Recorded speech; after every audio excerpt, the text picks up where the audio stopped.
Last night, I thought it would be really fun to book our accommodation together with my husband for our wedding anniversary weekend that's happening in October. And now it quickly turned into a debate over price, and very quickly the fun sapped out of the planning as we realised we both had a very different idea about what the weekend was going to be like. Now, I'm sure we are not alone and that other couples and families potentially experience tension around this when it comes to planning holidays or celebrations. So this morning I have the pleasure of being joined by Vaynant Jacobs from Family Life to talk about this. Kia ora, Vaynant. Thank you for joining me today. Kia ora. Good morning, Kat. I'm sorry, I just have to laugh because as you share that story, I've just come back from taking a week holiday as well, and we realized we actually quite needed a week, Al Ray and I, because the last 3 years we've been taking holiday because we had a new baby in the house, or it was a week, a few days after we had a big event, or, there was some work done. It was a traveling holiday. So we've realized in 3 days we haven't had a proper slow down, focus on us, not moving house, not, something else on the agenda holiday. And the funny thing is, the tension actually started rising the closer we came to taking this week off because of our different expectations. So I'm all about talking about that today. That's awesome. Well, I have to ask, is it worth the fuss, and how important are these times of holiday and celebration? And also, how do we make sure that they are joy-filled and indeed celebratory from planning to execution? Yeah. Look, as with anything that's, ever worth celebrating, it's also worth the effort. So to answer your question, yes, it's definitely worth the effort, but that's the thing, it is effort, and sometimes we think it needs to come naturally, and also we bring a lot of preconceived ideas into our relationship that we take from our families of origin, right? So as we think about us as a new family, as a married couple, or if you've got kids, we need to acknowledge the fact that our traditions are unique and new to us. Now, we may carry a lot of traditions from our parents' home, the home we grew up in, but at the end of the day, we need to be intentional about what are the memories, what are the holidays, what are the celebrations that we want to celebrate in our life. The problem is, Kat, unless we figured out what will bring life to us as a family and how we want to be celebrating moments, milestones, and holidays, we'll end up with these competing priorities and unmet expectations from one another. This also just always leads to frustrations and relationship conflict.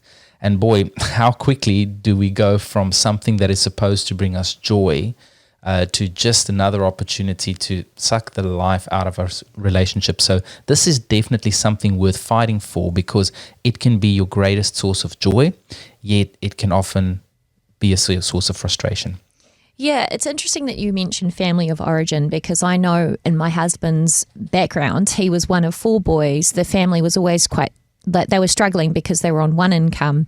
His dad worked a lot and worked very hard, and because there were so many of them, they actually didn't really go on holiday much at all. And so I've got him on the one hand who didn't go on holiday at all, really, and then me growing up overseas, traveling a lot because my parents worked overseas. It's this whole different idea of what that looks like, what going away looks like as well. And I know I mentioned cost in the outset, but I'm sure there are a whole bunch. You mentioned competing priorities. I'm sure there are a whole bunch that couples can be mindful of. So what are some of the others? Yeah, look, it's important to ask yourself that question. The reality is we are often unaware of how we are wired and how other people are wired, and the fact that they're not necessarily the same as we are. So a good place to start is to ask yourself, how do I unplug? How do I recharge? How do I rest? Or how do I like celebrating life? And actually writing down the answers to those questions, so that you can become aware of your own needs and the way you view the world. It seems so obvious, but until you actually put it out there and see it for yourself, hey, this is who I am, but then go on and ask yourself, well, how does my spouse recharge, unplug, rest, and celebrate life? Ask yourself the question, and you might realize that you don't actually know the answer to that question, which would then lead to a great conversation to be had with them. Just recognizing how we are different and how we have different needs. One real practical thing I'd add to that, Kat, would be, in our marriage mentoring conversation guide, which we've spoken about a few times on air as well. There's actually in this topic, there's this great little question, and the couple, as they go through the discussion, they need to choose their top 3 out of a bunch of competing priorities. And these are just a few examples, but I want you to actually listen to this, Kat, because I'm going to ask you a question afterwards. Sorry, the roles have turned. I'm asking the questions now. All right. Well, interview me. Go ahead. Yeah, I want to ask you to listen to this, and your listeners as well, everyone listening today. Listen to, I'm going to list I think there's about 8 of these. So as I list these, you need to think, what are the 3 that stick out to you? So you need to remember 3 from the list I'm going to give you right now. Okay, so here are some competing priorities. Quality time with family and friends. Making memories for the kids. Food. Fun and games. Gift giving. Surprise and spontaneity. Tradition.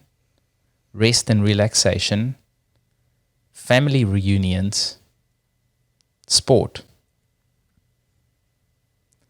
Yeah, so I can hear some competing priorities there, because family reunions and relaxation don't really go hand in hand. Not necessarily. And I mean, as you listen to that, Kat, what are, just out of curiosity, what are the 2 or 3 that stood out for you as in something that you would like to prioritize? I think fun and games, rest and relaxation, and food, of course, lots of that. Okay. And what about for your hubby? Do you know what 3 that would be for him? That's a really interesting question, because I feel like I could give an answer, but I'm not sure if he would agree with my answer. That's just me having a guess. Food is good for him, I think, rest and relaxation, but sport. He loves sport. He also likes, I guess, making memories with the kids as well. He very much likes to take them out fishing, even just him and the kids. So that would probably be some of his. Yeah, amazing. And here's the thing, you always have these priorities that overlap, but then there's always going to be competing priorities. But having that conversation with one another, hey, hang on a minute, what actually recharges you? Because this is what recharges me, but how do we differ? Yeah, that's true. Well, let's say your spouse has completely different ideas, like there isn't much overlap.